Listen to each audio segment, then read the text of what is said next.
there are other skills required too to really become successful. And one of them, and a big one, is not being scared to fail. Not having fear of failure, and not having fear of looking stupid. We have this awful fear as human beings, we don't want to look like fools. Sometimes you got to look foolish in the name of progress. I'll give you another metaphor about my son, and I love, we're really close. I have a daughter too, who I'll show you a picture later. She's a great girl. She's 16 years old. She's got a boyfriend. It's a whole 9 yards, okay? My son's 14. He's fabulous. And we're having this conversation about when he plays in sports or when he does something about, do you go full out or do you not? And I see sometimes in him that when he's out on the field or doing something, he doesn't play full out and he'll have an excuse. Like my leg hurts or my arm hurts or something happened, the coach was unfair, whatever, the referee was unfair. And what happens with people is we tend to go out into the world and we look for those sort of excuses about why things aren't the way we want them.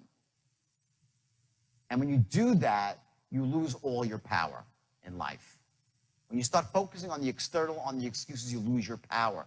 Here's the way people really think. I will tell you, I can go out onto stage and bomb. You go out there and you just bomb, right? And people will respect you for going out there and trying your hardest. It's not how you actually perform that earns you the respect of your peers. It's the fact that you went out and actually did it.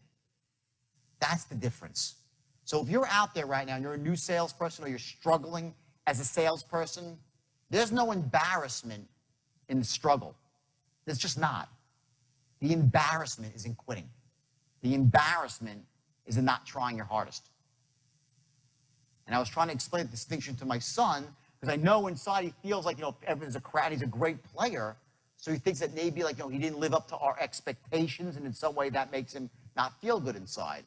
And I'm explaining, Carl, this is the hardest thing to learn in life, but you have to remember that all people care about is how much heart you have when you go about doing something. So as a salesperson, salesman, saleswoman, it's about your heart.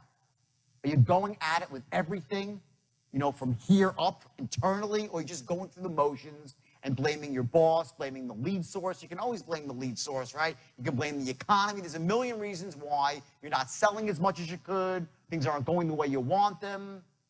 They're all excuses. And I call it, it's your story. And we have that story. It's like a circuit breaker for fear. We come up with a story of why things aren't the way we want them, and we hold on to that story, and it stops us from moving forward. In truth, here's what it is. The only thing that stops you from getting what you want in life is the bullshit story you tell yourself of why you can't have it. You get that? What stops you back is the story, because the story stops you from getting honest. And if you can't get honest with yourself, there's no way you can go. Imagine like this, success in sales and life, it's like a roadmap, right? You know where you want to go, and you have this perfect strategy, the straight line to get there. It's a perfect strategy. It's going to get you there every single time. But if you don't know your starting point, if you're not getting honest with where you actually are, it doesn't matter how powerful the strategy is, and it doesn't matter how powerful your goal is. I'm going to ask you to set a goal today, right? A 60-day goal.